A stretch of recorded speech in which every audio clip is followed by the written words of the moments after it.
हरिओम।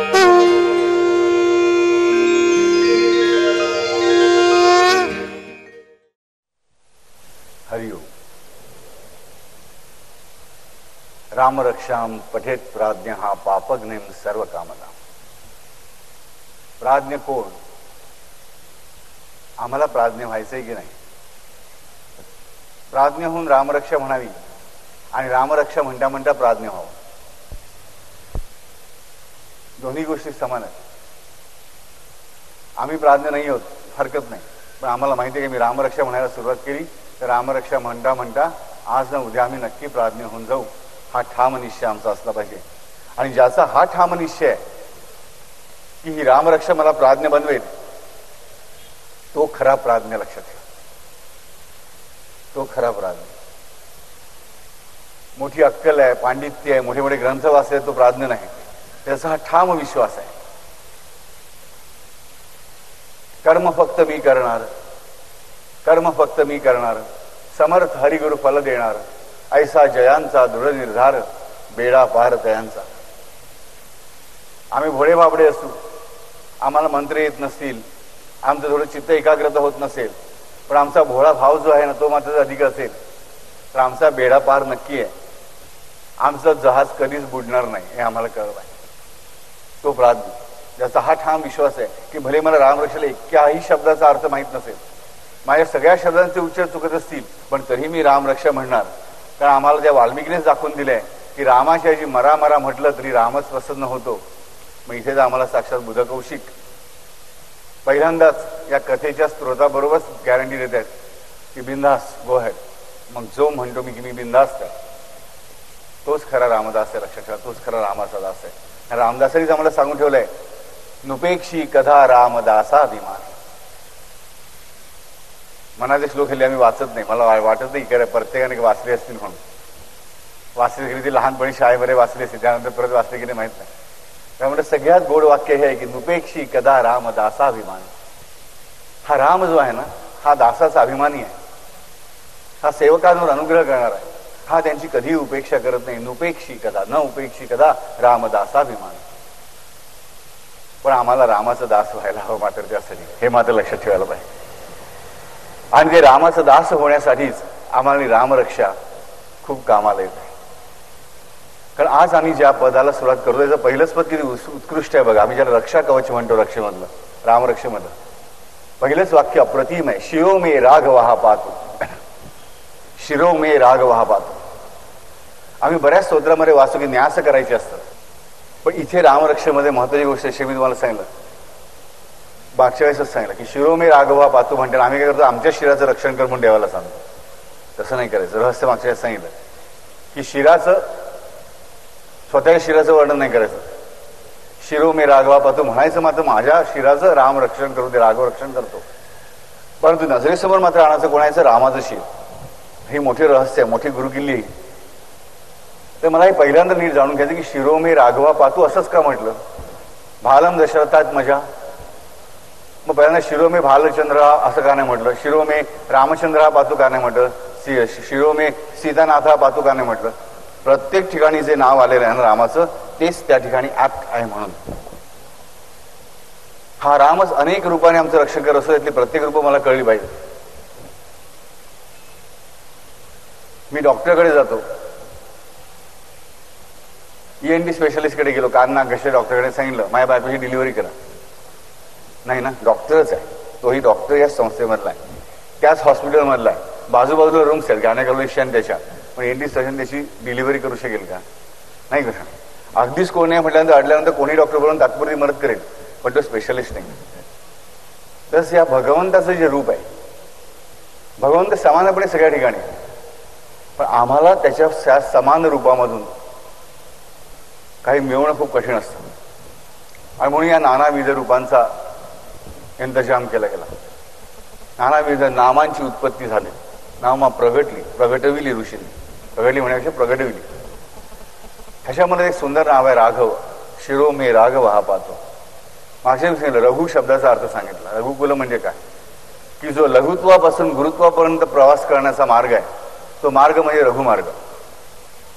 लघुत्व म्हणजे चंचलता आणि गुरुत्व म्हणजे पूर्ण धैर्य आणि पूर्ण श्रद्धा आणि पूर्ण सबुरी म्हणजे गुरुत्व, आणि लघुत्व म्हणजे अश्रद्धा आणि असबुरी म्हणजे भेकरपणा, भित्रेपणा.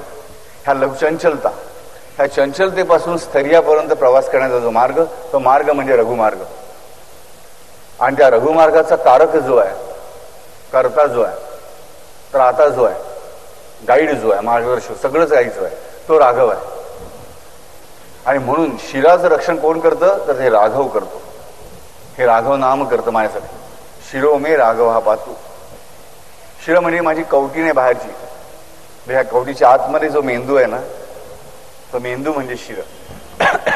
शिरो मे राघव हा पातू. माझ्या मेंदूमध्येच माझी बुद्धी आहे, माझ्या मेंदूमध्येच मनाशी निगडीत इंद्रिय आहेत, माझ्या वासनाशी निगडीत इंद्रिय आहेत, माझ्या भावभावना निर्माण करणारे हॉर्मोन्स ह्या मेंदूमधल्याच पिट्युटरी नावाच्या ग्रंथीमध्ये बनतात. ज्या पिट्युटरी नावाच्या ग्रंथीमध्ये हॉर्मोन्स म्हणजे अंगिरस बनतात, त्यांना कंट्रोल करणारा हायपोथॅलमस नावाचा माझ्या मेंदूचा एक भाग जो माझ्या भाव आणि भावना कंट्रोल करतो तिकडेच आहे, त्या पिट्युटरी हायपोफिसिसशी जोडलेला आहे. त्याच्याबरोबर लिम्बिक सिस्टीम नावाची सिस्टीम आहे की जी मानवाच्या मूलभूत भावना कंट्रोल करते, पुनरुत्पादनाच्या ज्या गोष्टी कंट्रोल करते, लिम्बिक सिस्टीम आहे तिकडेच जोडलेली आहे. हे सगळं जे काय ना, माझ्या भावनांचं विश्व जे आहे त्याचा जो केंद्र आहे, ही सगळी केंद्र माझ्या या शिरामध्ये आहे. आणि लघुत्व असतं पुढे, ही चंचलता असं माझ्या शरीरात नाही. बघा आपल्याला एखाद्या मुलाला म्हणा, काय मुलगा चंचल आहे, एका जागी स्थिर बसत नाही. जसं आम्ही स्वतःच्या मनात म्हणतो माझं मन चंचल आहे, एका जागी स्थिर राहत नाही. मग हे चंचलत्व आहे कुठे, ते चंचल त्या शिरामध्ये, त्या माझ्या मेंदूमध्ये. आणि म्हणून बुधकौशिक ऋषी म्हणतात की शिरो मे राघव हा पात. हा जो राघव आहे, जो लघुत्वाकडून गुरुत्वाकडे जाणाऱ्या मार्गाचा नायक आहे, महानायक आहे, जो लघुत्वाचं रूपांतर गुरुत्वामध्ये करतो. एवढंच नव्हे, त्या लघुत्वाच्या पलीकडचं अतिशय वाईट चंचलत्व, दानवी चंचलत्व म्हणजे लंकत्व, त्या लंकत्वाचा नाश करणारा जो आहे तो हा राम आहे, तो हा राघव आहे. आणि म्हणून बुधकौशिक मुनी म्हणतात की शिरो मे राघव हा पात. बस साधी गोष्ट आहे. आम्ही घरामध्ये आमच्या बसलेलो आणि एका बाजूला 2 लाऊडस्पीकर लागलेत आमच्या घराच्या बाजूला, जोर जोरात लाऊडस्पीकर लागले सकाळी उठल्यापासून. एका बाजूला लग्न होऊन ताशे वाजंत्री वाजतायत. घराच्या खिडक्या बंद करून घेतल्या तर मुलगा मोठमोठ्याने डिस्कोची गाणी वाजवून नाचतोय. बाहेरच्या हॉलमध्ये आलं तर मुलीने टीव्हीला ऑन केलेला आहे आणि जोर जोरात टीव्हीवरची गाणी चाललेली आहे. स्वयंपाकघरात जायची सोय नाही, बायको सगळी भांडी घेऊन वाद्य वाजवते. बरोबर. मला सांगा मग संपूर्ण दिवसामध्ये शेवटी काय होतं मेंदूला, म्हणून मेंदूचा भुगा झालाय नुसता. कुठलाही आवाज मला सहन होत नाही. पटकन कोणी आलं, साधी गोष्टीसाठी वस्कन ओढलं जातं. हे कशामुळे होतं, या चंचलत्वामुळे होतं, हे लघुत्वामुळे होतं. एरवी मला शांत दिसणारी व्यक्ती, शांत दिसणारा, आता इथे विद्यार्थी आलेले जातात. हे विद्यार्थी 6 महिन्यापूर्वी 8 महिन्यापूर्वी मजेत होते थोडे. आज परीक्षा झाले म्हणतात प्रत्येक चेहऱ्यावर एक काळजीचं कुठे ती छाया आहे. ही काळजीची छाया काय येते, ही भीती का माझ्या मनामध्ये उत्पन्न होते, ही लघुत्वामुळे उत्पन्न होते. ज्या प्रमाणामध्ये लघुत्व त्या प्रमाणामध्येच भय लक्षात ठेवा, ज्या प्रमाणामध्ये गुरुत्व त्या प्रमाणामध्ये धैर्य. म्हणजे माझ्या मनातली सगळ्या प्रकारची भय आहे, सगळ्या प्रकारच्या भीती आहे. त्या सगळ्या प्रकारची भय आणि सगळ्या प्रकारच्या भीती ह्या लघुत्वातून उत्पन्न होतात. आणि आम्हाला माहिती आहे साहित्यामध्ये आम्ही वाचतो की आहार निद्रा भय मैथुन सर्व जगताशी समसमान. समान म्हणजे प्रत्येकाची भीती सारखी नाही. त्यामुळे ही 4ही केंद्र प्रत्येकामध्ये आहेतच, परंतु आम्ही कोणतं केंद्र विकसित करतो ह्यावर आमच्या जीवनाची प्रगती अवलंबून आहे. आम्ही आमच्या भयाचं केंद्र विकसित करतो की पौरुषत्वाचं केंद्र विकसित करतो. आणि माझ्या मनामधली, माझ्या बुद्धीमधली चांगली केंद्र जर आम्हाला विकसित करायची असतील तर आम्हाला पहिल्यांदा काय करायला पाहिजे, लघुत्वाचा नाश करायला पाहिजे आणि आम्हाला गुरुत्वाच्याकडे झालं पाहिजे, गुरुत्व मिळवायला पाहिजे. आणि ते करण्याचं काम राघव हे नाम करतं. राघव ते करणारा जो आहे तो राघव आहे, जो लघुत्वाचं रूपांतर गुरुत्वामध्ये करतो, जो अंधकाराचं रूपांतर प्रकाशामध्ये करतो तो गुरु, जो अंधकाराचं रूपांतर प्रकाशामध्ये करतो तो गुरु, तर जो लघुत्वाचं रूपांतर गुरुत्वामध्ये करू शकतो तो राघव. आणि म्हणून बुधकौशिक ऋषी प्रार्थना करतात की शिरो मे राघव हा पातो, की माझ्या शिराचं म्हणजे माझ्या मेंदूचं संरक्षण हा राघव करतो किंवा राघव करो. आता मला प्रश्न पडतो, बाबू आम्हाला काय मेंदूमध्ये काय काय केंद्र आहेत माहिती नाही. तुम्ही एक बाबा डॉक्टर आहात, तुम्हाला माहिती आहे, ठीक आहे. आम्हाला तुम्ही आता जे काही नावं घेतली हायपोथॅलॅमस, पिट्युटरी, अमुक तमुक, लिम्बिक सिस्टम, काही कळत नाही. काही करण्याची आवश्यकता नाही. आम्ही म्हणतो ना, काय तुला एवढं पण डोकं चालत नाही, तुझं रिझल्ट डोकं चालव, बरोबर. एवढं आम्हाला कळतं, एवढं आम्हाला कळतं, तेवढं पुरेसं आहे नॉलेज की बाबा विचार करून करतो तर माझा मेंदू करतो, बरोबर. मला वेळ लागायची वेळ आली आहे हे आम्ही म्हणतो. माझं डोकं गच्च झालंय, माझं डोकं सुन्न झालंय हे आम्ही म्हणतो. म्हणजे आम्हाला कळतं की भयाचा परिणाम कशावर होतो, तर माझ्या मेंदूमध्ये होतो. डोकं चालव म्हणतो म्हणजे काय, प्रश्न सोडवण्याचं काम कोण करतं, माझा मेंदू करतो. म्हणजे मला 2 हात आहेत, 2 पाय आहेत, सगळं आहे मला. मी लिहायला बसतो, प्रश्नपत्रिका मी लिहायला बसतो. आम्ही काय म्हणू, पेपर कोण लिहित आहे, तो मुलगा लिहितोय, उत्तर बरोबर आहे. किंवा ती मुलगी लिहिते, उत्तर बरोबर आहे. दुसरे विचार, बाबा कोणत्या अवयव लिहितोय, तर हात लिहितोय, उत्तर बरोबर आहे. पण ऍक्च्युली हात लिहितोय का, नाही. त्या हाताकडून लिहून कोण घेतोय, तो मेंदू लिहून घेतोय. हाताकडून लिहून घेणारा कोण आहे, तो मेंदू आहे. एवढं आम्हाला माहिती असतं ना, की नुसतं हात आहे म्हणून लिहिता आलं असतं, ते जन्मजात लिहिता आलं असतं. नुसतं डोळ्यात म्हणून वाचता आलं असतं, जन्मजात वाचता आलं असतं. डोळ्यात म्हणून आम्ही बघतोच ना सगळं, कळायला लागतं. ज्याला लिखापडी येत नाही त्यामुळे सगळ्या गोष्टी दिसत असतात, अक्षर पण दिसतातच, पण अक्षर कळत नाही. ते कळण्याचं काम कोण करतं, माझा मेंदू करतो. आणि जर आम्हाला इतकं एवढंसं नॉलेज आहे आमच्या मेंदूबद्दल, तरी पुरेसं आहे. माझ्या मेंदूचं कार्य काय, माझ्या मेंदूचं कार्य शिकणं, माझ्या मेंदूचं कार्य काय शिकणं. परंतु आम्ही मेंदूचं कार्य शिकवणं मानतो. आम्ही लोकांना शिकवत फिरतो, स्वतः शिकतच नाही. मेंदूचं मूळ कार्य आमचं काय, मेंदू दुसऱ्यांना शिकवण्यासाठी उत्पन्न झाले नाहीये, स्वतः शिकण्यासाठी उत्पन्न झालं. हा आमचा मेंदू आहे. मानवाचा मेंदू इतर प्राण्यांपेक्षा विकसित का, कारण तो शिकत गेला म्हणून. माझ्याकडे बरीच पालक येतात, आमच्या मुलाला SSC ला 49% मार्क पडलेत आणि त्याची इच्छा आहे सायन्स घ्यावं. आम्ही काय करावं. माझ्यामध्ये हा प्रश्न विचारायला यायचीच जरुरी नाही. इथे 2 उत्तर आहेत. तुमच्या मुलाने अभ्यास करूनही त्याला कमी मार्क मिळालेत, तर मग तुम्ही सायन्स सारख्या कठीण विषयाच्या मागे धावता कामा नाही. त्याची प्रगती कुठे दुसऱ्या विषयामध्ये अधिक चांगली होणारी असेल, त्या विषयाकडे त्याला पाठवायला मला पाहिजे. त्याची बुद्धी कमी असायचा समज अर्थ होते, पण त्याला सायन्स विषयांमध्ये गती नाही. एका विषयात गती नाही ह्याचा अर्थ मुलगा बुद्धू आहे, असं अनेक आई वडील त्या मुलांवर लेबल करतात. हा ना बुद्धूच आहे. मी अनेक आई वडील बघतो, आमची मुलगी बघा किती हुशार आहे, आमचा मुलगा ना बुद्धूच आहे. तुम्ही घर सांगतो राजानो, मुलांना आणि मुलींमध्ये आज आम्ही बघतो की सगळ्या परीक्षांमध्ये मुली पहिल्या दुसऱ्या तिसऱ्या आलेल्या असतात. मुलं काही कमी हुशार असतात असंही नाही. इथे बसलेच मुलं सगळे अभ्यासाला करणारे, मुली बसले. पण बेसिकली स्वभावामुळे आपण ज्याला घासूपणा म्हणतो ना, तो स्वभाव मुलीमध्ये स्त्री जातीमध्ये जास्त असतो. मुलगा जातीय थोडा व्रात्य, हूड आणि चंचल असतो. ही त्यांच्या शरीराच्या रचनेची अवस्था आहे. पण मुली आम्हाला जास्त अभ्यास करताना दिसतात, जास्त अभ्यास करतात, जास्त मार्क मिळवतात. पण मुलाला अभ्यासाकडे वळतं, मुलं पण आम्ही पहिली दुसरी येताना बघतो. ते काम कोणाच्या मुलांचं नाही, मुलांचं वय न करण्याजोगं आहे, ते आईवडिलांचं काम आहे. पण एखाद्या विषयामध्ये मुलाला गती नाही, अभ्यास करत असून सुद्धा एखाद्याला कमी मार्क मिळत असतील, तर मात्र आईवडिलांनी तो बुद्धू आहे, ह्याला आम्ही किती अभ्यास केला पाहिजे, मार्क मिळतच नाही असं तोंडातून चुकूनही उच्चारता कामा नये. पुढे आम्ही म्हटलं पाहिजे, तू खूप अभ्यास करतोस तरी तू तुला कमी मार्क मिळतात, हरकत नाही. आम्ही 4 चांगल्या लोकांशी जाऊन बोलू की ज्यांना ज्यातले जाणते आहेत, आणि तुझी गती कुठल्या विषयामध्ये. आज काउन्सिलर्स आहेत, एज्युकेशन काउन्सिलर्स, की जे आम्हाला आमच्या मुलाशी बोलतात आणि ठरवतात याला कुठल्या विषयामध्ये चांगली गती, कुठल्या विषयामध्ये पुढे जाऊ शकतो. मग आम्ही बघतो त्या मुलांची वगैरे त्या विषयामध्ये खूप मोठी होते. पण हे आम्ही कधी करू शकतो, जेव्हा आम्ही या मेंदूविषयी आमच्या स्वतःच्या जागृत असतो तेव्हा, आणि मुलांच्या प्रगतीविषयी जागृत असतो तेव्हा. आणि हे जागृती ठेवण्याचं काम हे गुरुत्व करतो, बॅलन्स ठेवण्याचं काम गुरुत्व करतो. ज्या आई वडिलांकडे गुरुत्व नाही ना, ते आई वडील इम्बॅलन्स होतात. जरा मुलाला मार्क कमी पडले की लगेच कडकड सुरू करतात, ओरडायला पाहिजेच, मुलांकडे अभ्यास करून आम्ही घ्यायलाच पाहिजे, कारण आजचं जग हे रॅटरेस आहे, स्पर्धात्मक आहे. आमचा कोण वाली आहे? आमचा वाली एक तर आम्ही स्वतः आहोत आणि तो परमेश्वर आहे, बाई कोण नाही. आणि मग या अशा जगामध्ये जर आम्हाला जगायचं असेल तर आम्हाला आमच्या मुलांना कॉम्पिटंट म्हणजे सक्षम करायला पाहिजे. आणि सक्षम करण्यासाठी आई वडिलांनी पहिल्यांदा बॅलन्स विचार करायला पाहिजे, बॅलन्स विचार करायला शिकलं पाहिजे. आणि हे आम्ही बॅलन्स विचार कधी करू शकतो, जेव्हा आमच्याकडे लघुत्व नसून गुरुत्व असतं तेव्हा. बघा सासू सुनांमधला मी नेहमीच आपला सगळ्यांना माहीत असणार आणि सगळ्यांसाठी जिव्हाळ्याचा विषय टीव्हीच्या सिरियल्समुळे. टीव्हीमध्ये कुठलीही सिरियल घ्या तुम्ही बघा, जिकडे सासू आहे आणि सून आहेत, सासू सुनेच्या विरुद्ध सून सासूच्या विरुद्ध काहीतरी काळ्या माळ्या इकडे तिकडे काहीतरी चालू असतं. सासू सुना अनादि अनंत विषय आहे, कधी न संपणारा. मला मस्त मी लहानपणी एक गोष्ट सांगायची, माझी आजी ती आज होते की एक सासू सुना असतात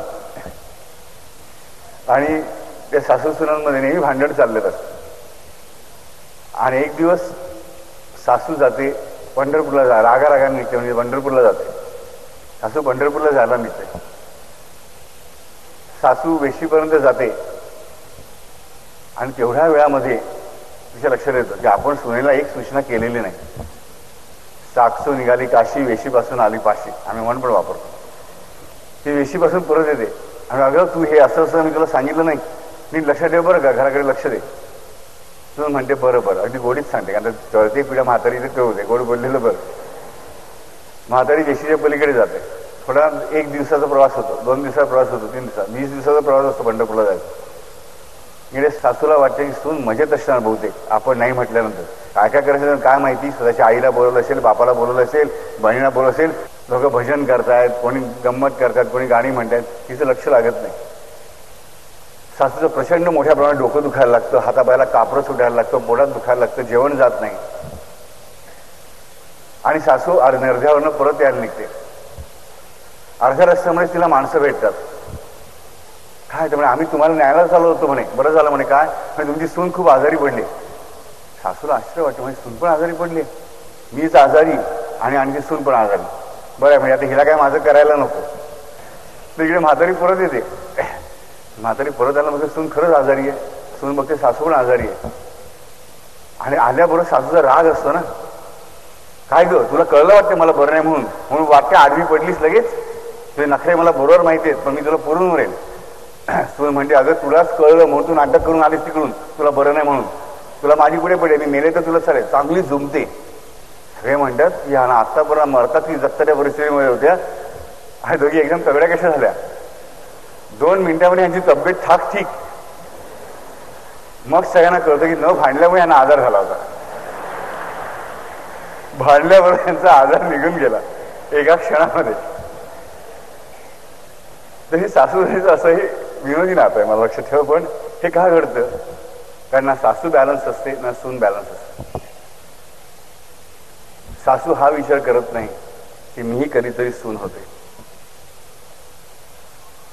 सून हा विचार करत नाही की मीही कधीतरी सासू होणार आहे. सुनेची आई असा विचार करत नाही की माझ्याकडे पण कधीतरी सून येणार आहे. माझी मुलगी जशी दुसऱ्याकडे गेली आहे तशी दुसरी मुलगी माझ्याकडे येणार आहे. सासू विचार करत नाही की मी जशी दुसऱ्याची मुलगी आणली तशी माझी मुलगी पण दुसऱ्याकडे गेलेली आहे. आम्ही हा विचार करत नाही. हा बॅलन्स ज्या सासूच्या किंवा सुनेच्या मनामध्ये असतो. जी सून विचार करते की मी जशी माझ्या सासूशी वागेन तशीच माझी वहिनी माझ्या आईशी वागणार आहे आणि तशीच पुढे माझी सून माझ्याशी वागणार आहे. आणि जी सासू विचार करते की मी जशी माझ्या सुनेशी वागणार आहे तशीच माझ्या मुलीशी तिची सासू वागणार आहे. हा बॅलन्स ज्या सासूच्या किंवा सुनेच्या मनामध्ये असतो तिकडे कधीच प्रॉब्लेम होत नाही. पण हा एक गुरुत्व आमच्याकडे नसल्यामुळे प्रॉब्लेम्स उभे राहतात. हे गुरुत्व नसतं म्हणून. पण हे गुरुत्व आणण्यासाठीच आम्हाला नानाविध उपचार सांगितले जातात की बाबा त्राटक करा. असे बरेच लोक बघतो की काहीतरी त्राटकाबद्दल विचित्र व्याख्या म्हणून समोर मध्ये एक निरांजन ठेवायची, त्याच्या खाली काही तांदूळ पसरायचे, मग मागे पिवळा पडदा लावायचा, मग त्या ज्योतीवर ध्यान लावायचं. बरोबर, नाकाचा शेंडा आणि ती ज्योत. आणि फायदा अर्थ मनुष्य चकणा होतो, पण बाकी काही त्याने बदल होतो असं मला वाटत नाही. पण आम्ही अशाच काही गोष्टीमध्ये आम्हाला इंटरेस्ट असतो आमच्या लघुत्वाचा नाश करण्यासाठी. पण आम्हाला साई चरित्र आम्ही वाचतो तिकडे वारंवार आम्हाला सांगतात, वारंवार हेमाडपंत आम्हाला सांगतात की श्रद्धा आणि सबुरी, धैर्य ती सगळे बाई सबुरी. हे धैर्य आम्हाला कशामुळे मिळतं तर फक्त हरिगुरु कथा कीर्तन, हरिगुरु नामस्मरणानेच मिळतं. हे मात्र आम्ही कधी लक्षात घेतो. नुपेक्षी कदा राम दासाभिमानी, हे रामदास आम्हाला ठाई ठाई सांगतायत मना त्वाचिरे पूर्व संचित केले, मना त्वाचिरे पूर्व संचित केले, तया सारखे भोगणे प्राप्त झाले. आम्हाला रामदास कळवळून खरं सांगतो, मनाच्या श्लोकामध्ये काही नाही, सगळं काही आहे, अख्खं ब्रह्मांड आहे त्या मनाच्या श्लोकामध्ये. मना त्वाचिरे पूर्व संचित केले, तया सारखे भोगणे प्राप्त झाले. आणि पुढे तेच सांगतात आम्हाला की नुपेक्षी कदा रामदासाभिमानी. एका दोन नाही 6-7 वेळांमध्ये आम्हाला सांगतात की नुपेक्षी कदा रामदासाभिमानी. रामाला प्रचंड गर्व असतो, प्रचंड अहंकार असतो, प्रचंड अभिमान असतो आपल्या दासांबद्दल. He is proud. म्हणतो I am proud of you. बाप म्हणतो मुलाला I am proud of you. तसं राम सांगत असं की I am proud of you. पण तसं त्याने म्हणावं असं आम्ही वागलं पाहिजे ना, नाहीतर रामाला प्राऊड वाटणार कसं. तो दासाभिमान होईल कधी, आम्ही दास बनू तेव्हा. आम्ही दास बनलो तर तो दासाभिमानी हे आम्हाला कळत नाही. आणि एकदा का आम्ही दास बनलो की राम दासाभिमानी असल्यामुळे तो कधी आमची उपेक्षा करणार नाही.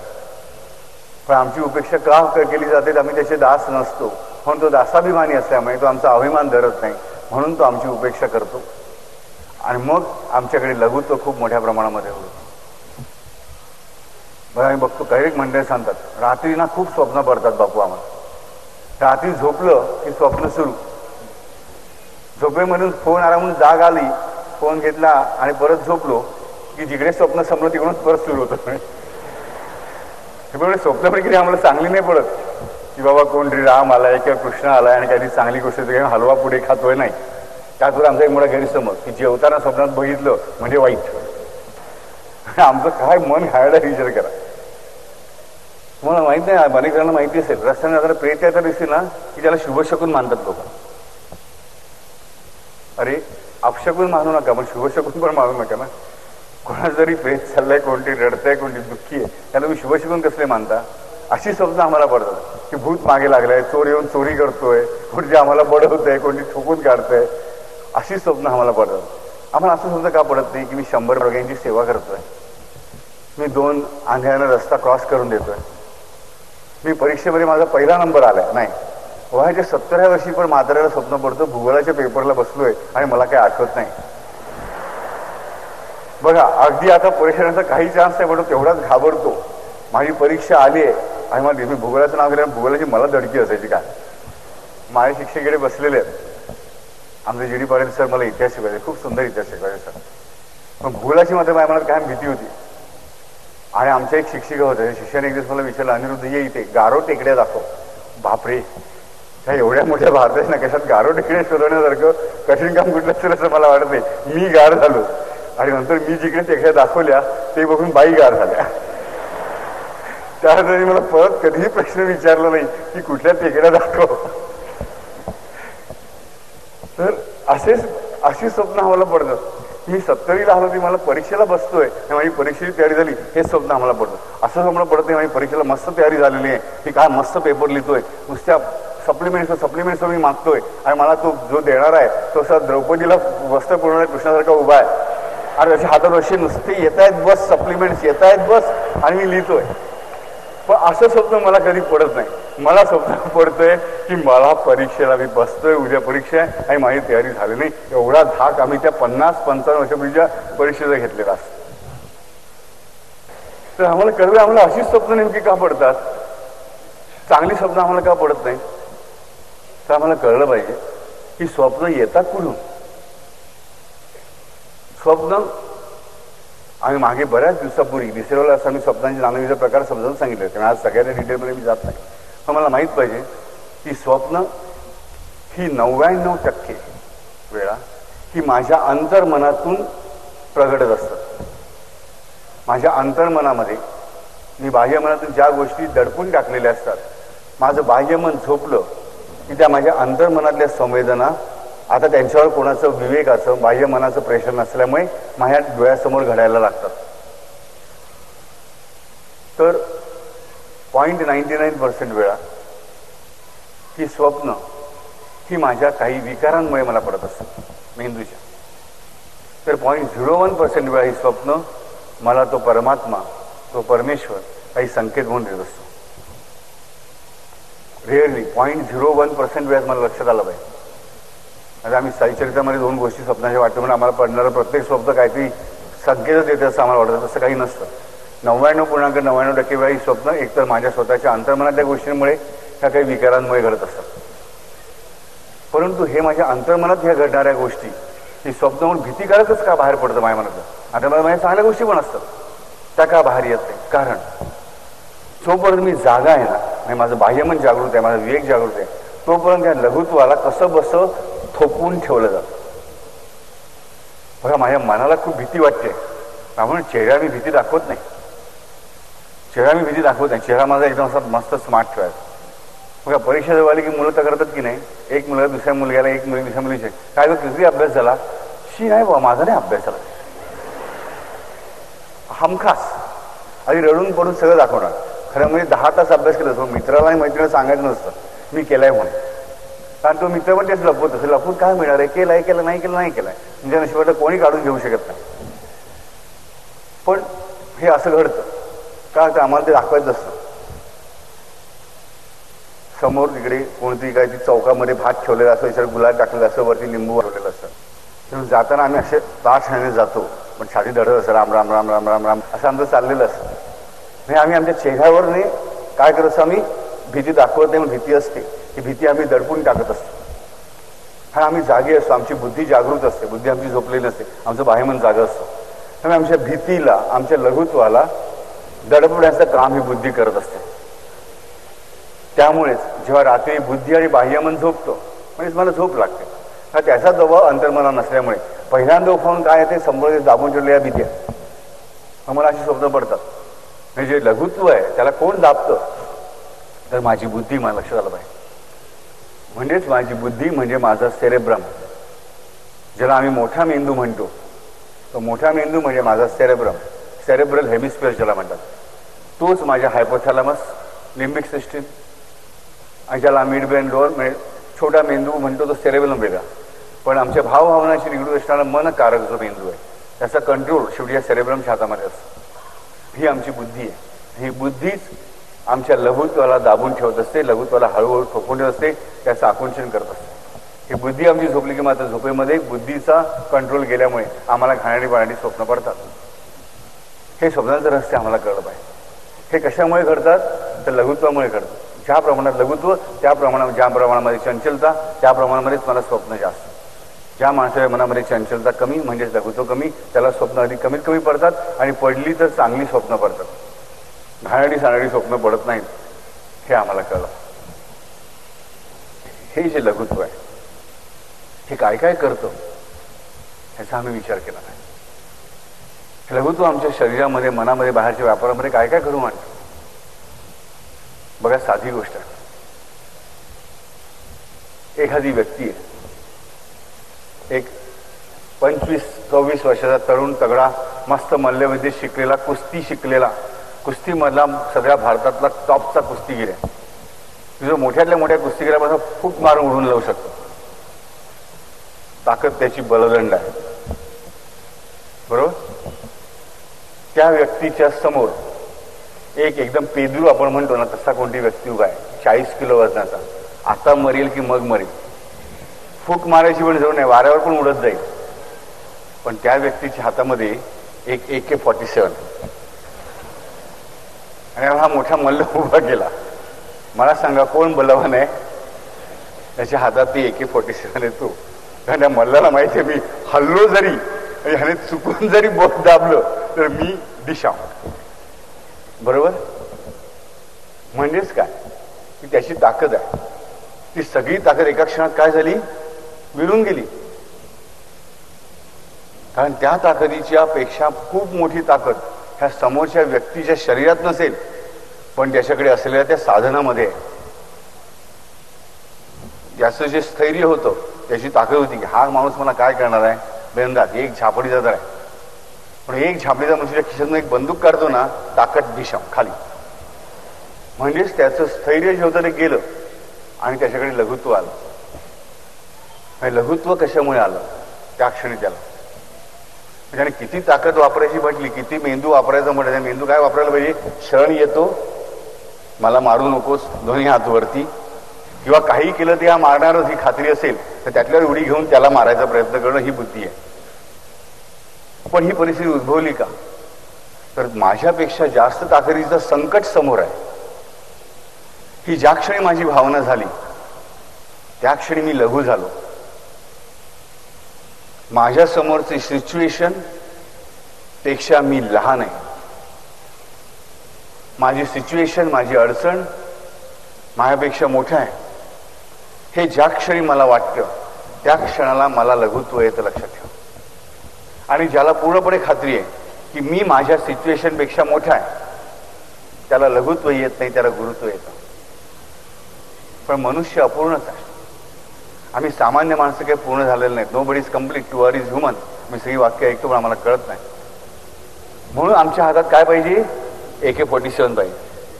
आम्ही व्यायामशाळेत पण जाऊ, आम्ही बॉडी पण कमवू, आम्ही कुस्तीगिरी पण होऊ आणि बरोबर एक बंदूक पण ठेवू. आणि ती AK-47 लोडेड AK-47 म्हणजे काय? तर तो राघव. माझं संकट किती मोठं असेल, मी संकटापेक्षा किती लहान असेल, पण माझा जो सद्गुरू आहे तो मात्र कुठल्याही संकटापेक्षा मोठा आहे. तो या संपूर्ण ब्रह्मांडापेक्षा मोठा आहे. आणि मग जर मला माझी खात्री आहे की माझा देव, माझा परमेश्वर माझ्या संकटापेक्षा मोठा आहे, मी एखाद्याच कम ताकदीचा असेल, माझं संकट मोठं असेल, पण माझ्या हातात ही राघव नावाची AK-47 आहे, येऊन दे, एक काय दोन मल्ल येऊन देत, छू करून उडवून लावी, त्याला गुरुत्व प्राप्त होतं. शिरो मे राघव हा पाहतो, शिरो मे राघव हा पाहतो. पण हे कधी होईल? जेव्हा मी ही राघव नावाची बंदूक प्राप्त करून घेईन तेव्हा. मग आम्हाला असं माहिती, साधी बंदूक मिळायची म्हटली तर आम्हाला किती किती लायसन्स मिळावे लागतात. पण ही जर भगवंताची AK-47 आम्हाला आणायची असेल, आमच्या स्वतःचं कवच आम्हाला आणायचं असेल, स्वतःचे संरक्षण साधन आम्हाला आणायचं असेल, तर ते आम्हाला बाहेर कोणाकडे मिळणार नाही, ते आम्हाला भगवंताकडूनच प्राप्त होऊ शकते. लक्षात ठेवा. शिवाजीला भवानी तलवार भवानी मातेने दिली हे आम्हाला माहित पाहिजे, औरंगजेबाने दिली नाही. आम्ही माणसं कशी वागतो? आम्हाला भवानी तलवार हवी असते की आम्ही औरंगजेबाकडे मागतो. मग आमच्या आयुष्यामध्ये सुख कसं येणार मला सांगा? माझ्या शिराचं, माझ्या बुद्धीचं, माझ्या मनाचं, पण माझ्या कृतीचं, माझ्या कर्तृत्वाचं रक्षण कसं होणार मला सांगा? मी काय निश्चय केला पाहिजे की मला भवानी मातेकडून तलवार मिळवायचे औरंगजेबाचा नाश करण्यासाठी. मला विश्वामित्राकडून बला अतिबला विद्या मिळवायची आहे, मला शिवाकडून त्याचं धनुष्य मिळवायचं, रावणाचा नाश करण्यासाठी. हे मला माहित नाही. लंकेत राहणाऱ्या रावणाचा नाश करण्यासाठी. शिरो मे राघव हा पाहतो. आणि हेच वाक्य ऐकताना बोलताना मला पुढचं वाक्य आठवलं पाहिजे. रामलक्ष्मण म्हणतात, राघवम रावणारीम. परत राघव नाव पुढे येतं, राघवम रावणारीम. शिरो मे राघव हा पातू राघवम रावणारीम. राघव कोण? तर जो रावणाचा अरी म्हणजे शत्रू आहे, असा रावण माझ्या शिराचं रक्षण करो. आम्ही इकडे एक ओळ वाचली, पुढे एक ओळ वाचली, विसरून गेलो नाही. चला, एकच स्तोत्रामध्ये दोन्ही ठिकाणी राघव शब्द आलाय हे मला कळलं पाहिजे की राघव शब्दाची व्याख्या पण पूर्णपणे दिलेली आहे. राघवम रावणारीम. रावण म्हणजे तामस अहंकार. रावण म्हणजे तामस अहंकार. रावण म्हणजे भयाचा अत्युच्च अवस्था किंवा तिन्हीची अवस्था भयाची. काय म्हणा, ज्या काय तुम्हाला दिशा म्हणायचं, भयाची सगळ्यात मोठी अवस्था म्हणजे रावण. सर्वात मोठी चंचलता म्हणजे रावण. म्हणून राघवम रावणारीम.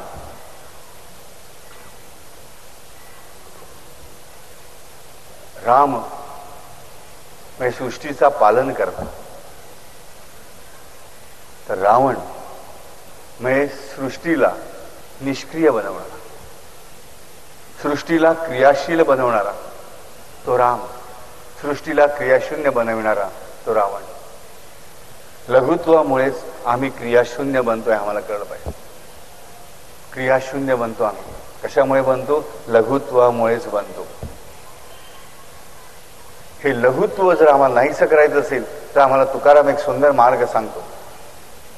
खूप सुंदर मार्ग सांगतो तुकाराम महाराज. आम्हाला सांगतात, लहानपण देगा देवा मुंगी साखरेचा रवा. लहानपण म्हणजे लघुत्व नव्हे. लहानपण म्हणजे लहानपण. छोट्या छोट्या पायऱ्या घेणं, मोठ्या उड्या मारण्याच्या, मोठ्या वल्गना फुकटच्या न करणं म्हणजे लहानपण देगा देवा.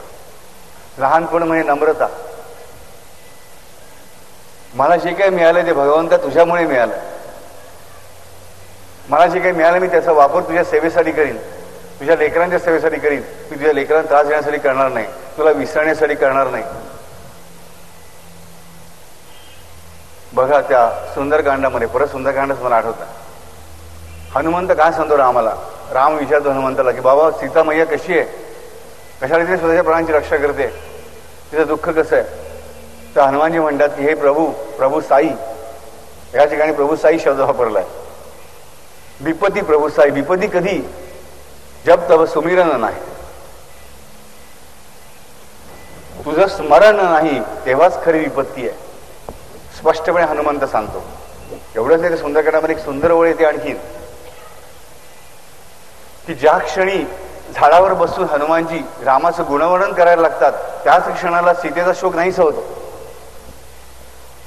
म्हणजे आमचा शोक कशाने नाहीसा होईल, तर रामाचे गुण ऐकण्याने, रामाचं गुणवर्णन करण्याने आमची भीती दूर होईल, आमचं दुःख दूर होईल. हे आम्हाला सुंदरकांडात सांगितलं जातं. पण आम्ही नुसतं सुंदरकांड आमच्या फायद्यासाठी, चला मुलाला नोकरी लागू दे, मुलीचं लग्न एवढ्यासाठी वाचतो. अरे त्याचं होणारच आहे आपोआप, पण त्याचा अर्थ नीट जाणून घ्या. तर तो अर्थ आम्ही जाणून घ्यायचा प्रयत्न. लक्ष की अरे सीता एवढी दुःखात बसलेली आहे, कृष्ण तनू जटा एक बेनी अशा परिस्थितीमध्ये बसलेली आहे, अत्यंत दुःखी आहे, स्वतःच्या पायाकडे नजर लावून बसलेली आहे. पण ज्या क्षणी ती बघतपणे कुठे बघून बसलेला आहे, तो रामाचे गुण गायला लागतो, त्या क्षणी तिला देहाचं शुद्ध उरत आहे, तिचं सगळं दुःख निघून जातं. आणि हनुमंत रामाला सांगतो की रामा खरं दुःख कधी आहे, विपत्ती खरी कधी आहे, की तुझं स्मरण होत नाही तेव्हाच. प्रभू साई म्हणजे रामाचं स्मरण नसेल तेव्हाच विपत्ती येते, आम्हाला कळलं पाहिजे. एरवी विपत्ती येऊच शकत नाही, ज्याच्या मनात कायम राम आहे त्या विपत्ती येऊच शकत नाही, हे आम्हाला कळलं पाहिजे. बघा सीतेला रावण पळवून नेतो, पण तिचा बाल पण बाका करू शकत नाही, कारण तिच्या मनामध्ये सदैव राम आहे. राघवम रावणारीम. सुंदरकांडामध्येच ही गोष्ट आम्हाला किती सुंदररित्या सांगितली गेली बघा, की स्मतव सुमिरण नाही. आणि त्या सुंदरकांडामध्ये आणखीन एक सुंदर गोष्ट सांगितली आहे, वारंवार येत आहे बघा. ती सरसा नावाची एक ऐन्नकी माता, म्हणजे नागमाता देव पाठवतात. ती सरसा नाम ऐन्नकी माता म्हणजे नागांच्या नागमातेला देव पाठवतात की बघ हा हनुमंत चाललाय, याच्या बलाची आणि बुद्धीची परीक्षा घेऊन ये. ती म्हणजे थांब, मला तुझा देवाने तुझा आहार दिलाय, मला तुला खायचंय. तो म्हणतो अगं माई मी तुझ्या तोंडात जरूर प्रवेश करीन, पण मला आधी रामाचं काम करून येऊ दे. रामाला सांगून सीता कुठे ते शोधून मला बघू दे, आणि मग तुम्हाला मी तुझ्या तोंडात प्रवेश, तू मला खा म्हणत नाही, मग तुम्ही येईन तुझ्या तोंडात प्रवेश करेन. आणि मला लक्षात की काही केलं ही ऐकत नाही, मला खायलाच बघते. म्हणजे ग्रस सुद्धा मोही काही हनुमाना. हनुमंताने सांगितलं की तू मला घेऊनच दाखव, आय हिंमत घेऊन दाखव. ती लगेच हनुमंताच्या आकारा एवढं तोंड करते, हा तेवढ्या आकाराच्या दुप्पट होतो. मग ती 16 योजन तोंड करते, हा 32 योजन एवढा उंच होतो. मग ती शतयोजन करते की हा त्याच्या दुप्पट करतो. आणि मग त्या क्षणाला हा काय करतो, हा अत्यंत छोटे रूप धारण करतो, अत्यंत लहान रूप धारण करतो आणि फटकन आतमध्ये जातो आणि बाहेर येतो. संकटातून सुटला सही सलामत. कशामुळे, लहानपण धारण केल्यामुळे. लंकेच्या आजूबाजूला त्या सुंदरकांडामध्ये आम्ही वाचतो की अनेक प्रकारचे राक्षस फिरतायत. त्यांना चुकून आतमध्ये प्रवेश करायचा म्हटल्यावर हनुमंत परत काय करतो, मसक समान रूप धरे, म्हणजे डासाचं स्वरूप घेऊन एवढा लहान होऊन हनुमंत आतमध्ये प्रवेश करतो.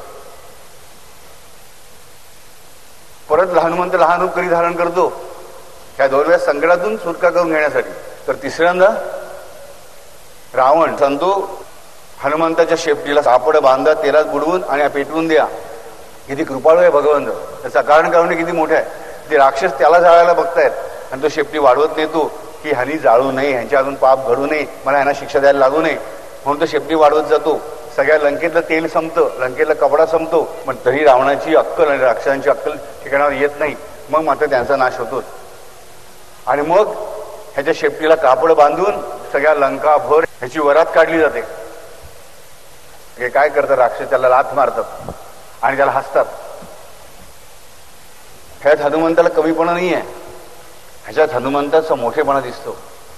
की माझ्या देवासाठी मी पापांकडून पण लाथा खायला तयार आहे. माझ्या देवासाठी लोकांनी माझी कुचेष्टा केली तर मी करून घ्यायला तयार आहे, आणि तुला कशी तर ताठ माराने. हा तो हनुमंत आहे. ते हनुमंताचं कौतुक आहे. एवढी ताकद असून सुद्धा प्रभू काजा, माझ्या देवाच्या कार्यासाठी मी लोकांच्या पाप्यांच्या लाथा खायला पण तयार आहे, लोकांच्याकडून माझं कुचेष्टा करून घ्यायला पण तयार आहे. म्हणून तो हनुमंत मोठा. आणि मग त्याची सगळ्या लंकाभर अशी वरात काढली जाते, टाळ्या वाजवत, ढोल पिटत, आणि त्याच्या शेपटीला आग लावली जाते. आणि त्याच क्षणाला हनुमंत परत लहान रूप धारण करतो. आणि त्या पुढचं वाक्य खूप महत्वाचं आहे. तिथे लहान रूप धारण करतो. पूछ प्रजारी, त्याने बघितलं की लंका आपल्या शेपटीला आग लावली म्हटल्यावर हनुमंत लहान रूप धारण करतो आणि सर्व बंधनातून मुक्त होतो. कारण नागवाशाने बांधलं गेलं ना, आणि मुक्त होतो. त्याच क्षणी काय म्हटलंय की प्रभू की कृपा से उंचास बात, की 49 प्रकारचे वारे व्हायला लागतात. ज्या क्षणी हा लहान झाला, बंधनातून सुटला. बंधनातून सुटायचं असेल तर मला लहान व्हायला पाहिजे. कुठल्याही बंधनातून मला सुटायचं असेल तर मला लहान व्हायला पाहिजे. लहान लहान झालो की मग हरिकृपेने ते 49 मरुदगण जे आहेत, 49 वारे आहेत, ते जोरदार व्हायला लागतात. आणि मग ह्या लहानशा हनुमंताच्या शहानशा चेपटीची लहानशी ठिणगी अख्खी लंका जाळू शकते. माझ्या शत्रूचा पूर्ण नाश होऊ शकते. आम्ही पंचम हनुमत कवचा मध्ये म्हणतो ना, शत्रूचा नाश व्हावा म्हणून. आणि परत होतं कसं, ज्या क्षणाला 49 वारे व्हायला लागतात त्या क्षणाला हनुमंत आपोआप मोठा होतो. केवढा? आकाशा एवढा मोठा होतो. आणि परत त्यामध्ये एक सुंदर शब्द दुसऱ्याने वापरलाय की मोठा होतो पण जड होत नाही, तर त्याचं शरीर हलकत असतं. आकाशा एवढं शरीर धारण करतो, मोठा होतो पण जड होत नाही, हलका होऊन तो प्रत्येक ह्या घराहून त्या घरा उड्या मारत सगळी लंका पेटवून देतो. म्हणजे लहानपण होण्याचे फायदे बघा. लहानपणामुळे आम्हाला कोणी गिळू शकत नाही. लहान असल्यामुळे मी शत्रूला चुकवून माझ्या कामाच्या आड न येता मला पाहिजे तिकडे जाऊ शकतो. लहानपण मी स्वीकारलं की त्याच्यामुळे मी माझी कुठल्याही बंधनातून सुटका करू शकतो. आणि लहानपण स्वीकारल्यामुळे मी माझ्या कितीही मोठ्या शत्रूचा आणि लंकेसारख्या अत्यंत विराट नगराचा, मोठ्या मोठ्या बिल्डिंग असलेल्या नगराचा एका क्षणात जाऊन राख करू शकतो. हे लहानपण ज्याच्याकडे आहे ना, त्याच्याकडे लघुत्व नाही. ज्याला मान सन्मान हवाय, ज्याला अहंकार आहे, त्याच्याकडे हा जडपणा आहे. त्याचं शरीर लहान असतं, त्याच्याकडे लघुत्व असतं, पण प्रारब्ध जड होतं. मग त्याला वाटतं ह्याने माझा अपमान केला, त्याने माझा अपमान केला. अरे हनुमंताकडे बघा राजानो, हनुमंताकडे बघा की राक्षस यांची लायकी पण नव्हती हनुमंताच्या जोड्याच्या धुळीकणाजवळ पण उभं राहण्याची. एवढे नीच होते ते त्याला बांधतात काय, हा बांधून घेतो. सगळ्या लंकाभर त्याची धिंड काढतात, त्याला लाथा मारतात, हसतात, कुचेष्टा करतात. पण हनुमंत त्याचं दुःख मानत नाही, हनुमंत त्याचा अपमान मानत नाही. हे आम्हाला हनुमंताविषयी कौतुक वाटलं पाहिजे. म्हणून सांगतो, हनुमंता एवढं कोणच नाही प्रेमळ राजा. त्याचं रामावरचं प्रेम बघा.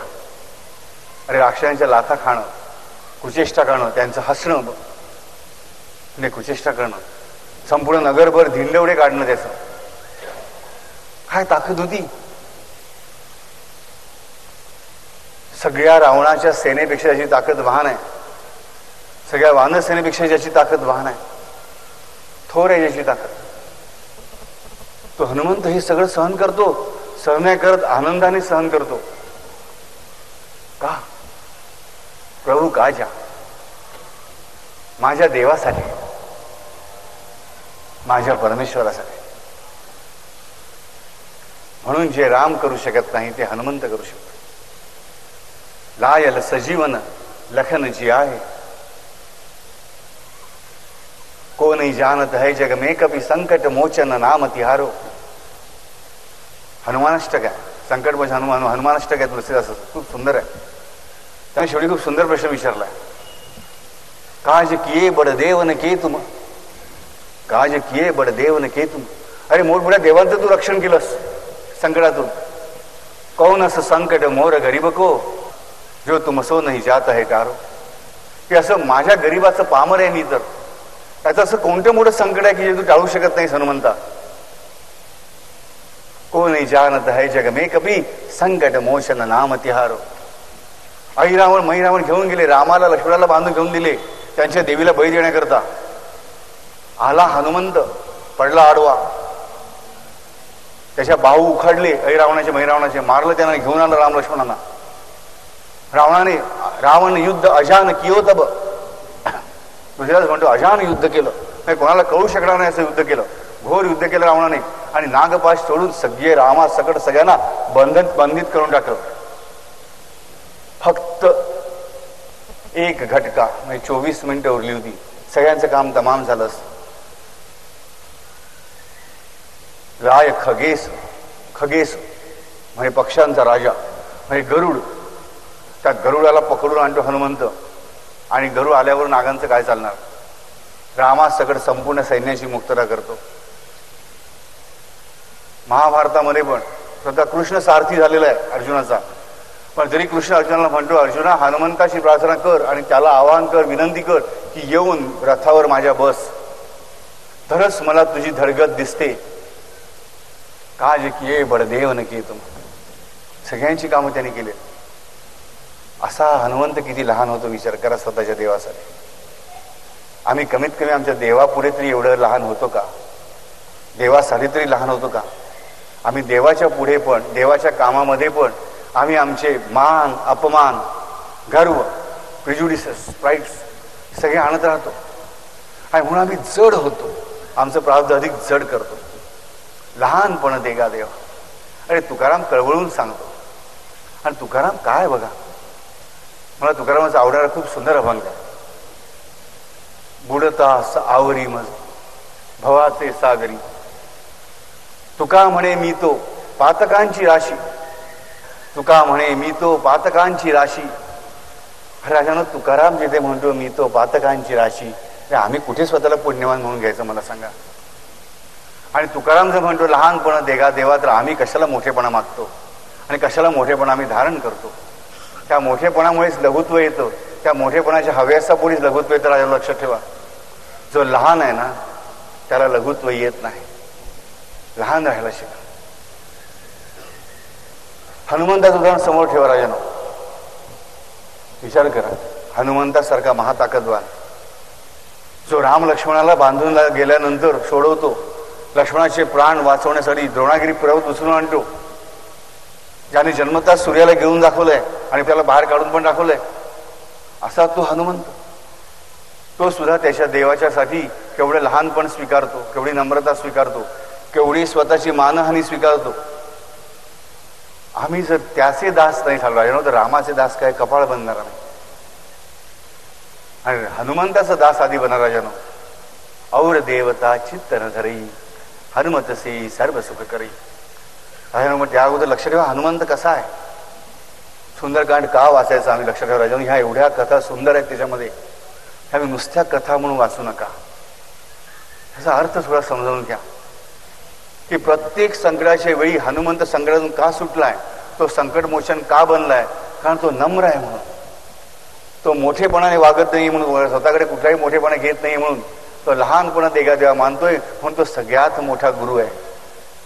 म्हणून तो रामाचा पण गुरु आहे. रामही त्याला तात म्हणतो, सीताही त्याचा उल्लेख तात म्हणूनच करते. गुरु आहे तो त्याचा रक्षक आहे तो. आम्हाला त्याचं दास बनलोय. त्याचं दास बनलं ना की नुपेक्षी कथा रामदासाभिमान आहे. तर दासानुदासाचा तो अभिमान किती असेल, स्क्वेअर. हनुमंत रामाचा दास आहे. नुपेक्षी कथा रामदासाभिमान आहे. मी जर हनुमंताचा दास झालो तर रामाला माझा अभिमान किती असेल, स्क्वेअर, वर्ग असेल, एक स्क्वेअर. अभिमान स्क्वेअर. नुसता अभिमान होणार नाही माझ्याकडे, लक्षात ठेवा. पण त्यासाठी मला पहिल्यांदा हनुमंत हे दैवत समजून घ्यायला पाहिजे. 7:30 आली की फक्त हनुमंत देवळात जायचं, शेंदूर ओतायचा, तसं ते तेल ओतायचं, बाळ घालायचे. आम्हाला वाटलं झालं, हनुमंत प्रसन्न झाला. अशा ही भगवंताची खरी स्वरूप जी आहेत ना, अशा गोष्टी त्यांना आम्ही अर्पण केल्याने ते तृप्त होतातच. फल पुत्र पत्र जे काय पान, त्याने आम्ही प्रसन्न होतोच असं ते सांगतात. परंतु त्याच्यापेक्षा तुम्हाला हवाय, त्यांना हवाय तो तुमचा भाव, तुमचा लहानपणा. हनुमंताकडे जो लहानपणा आहे राजानो, तो घ्यायला शिका. तो घेतलात थोड्या प्रमाणात का होईना, की तो राघव बनून तुमच्या शिराचं रक्षण करतो, तुमच्या लघुत्वाचा नाश करतो. लंका तर तुमच्या वाटेला येतच नाही, त्यामुळे तुमची लंका जळण्याचा प्रश्नच उद्भवत नाही. मात्र त्यासाठी लक्षात ठेवा की सुंदरकांड सुंदर का आहे, कारण सुंदरकांड म्हणजे राघवाचा मार्ग. सुंदरकांडामध्ये हनुमंत स्वतःच्या प्रत्येक क्रियेने शब्दाने दाखवून देतो की लहानपण देगा देवा म्हणजे काय, लघुत्व नाहीसं कसं करावं, बंधनातून स्वतःची मुक्तता कशी करून घ्यावी, देवाची भक्ती कशी करावी, परमेश्वराचं काम करताना किती विनम्र व्हावं. आणि हे सगळं करत असताना सुद्धा परत वरती म्हणावं, हे रघुराया नाथ न कचू मोरी प्रभुताई, सब तव प्रताप रघुराई. जर आम्हाला हनुमंत भेटतो, जांबुवंत सांगतो की हनुमंताने एवढं मोठं कार्य केलं, जर हनुमंत म्हणतो अरे नाही रे, हा तर माझा माकड म्हणून स्वभाव आहे, ह्या झाडावरून त्या झाडावर उडी मारणं, ह्या घरावरून त्या घरावर उडी मारणं, की बाकी काहीच केलं नाही, हे जे काही सगळं घडलंय, नाथ न कछू मेरी प्रभुताई, हे रामा ह्याच्यामध्ये माझं मोठेपण काहीच नाही, हा सगळ्या तुझ्या नामाचा प्रताप आहे राघवा, हे रघुराया हा तुझा प्रताप आहे, हे लक्षात ठेवा. म्हणून सांगतो सुंदरकांड वाचा, आयुष्य सुंदर होईल. आणि शिरो मे राघवा पातू, हे प्रत्येक ओळीत प्रत्येक शब्दात लिहिले असं हे सुंदरकांड आहे.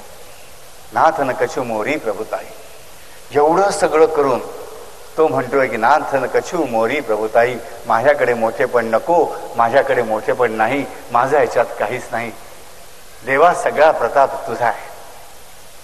लक्षात घ्या, शिरो मे राघवा पातू म्हणताना रामाचं शिर नजरेसमोर आणा, समोर हनुमंत राहू दे रामरक्ष म्हणताना. सुंदरकांड वाचा, शिरो मे राघवा पातू आयुष्यात उतरेल सुंदरकांड वाचल्यानंतर, पण आम्ही अर्थ समजून घेतला तर अधिक चांगल्या रीतीने उतरेल, हे लक्षात ठेवा. आणि म्हणून आजपासून आम्ही रामरक्षा म्हणताना नीट विचार करू की शिरो मे राघवा पातू म्हणजे काय, देवा लहानपण देगा देवा, मुंगी साखरेचा. हरिओम.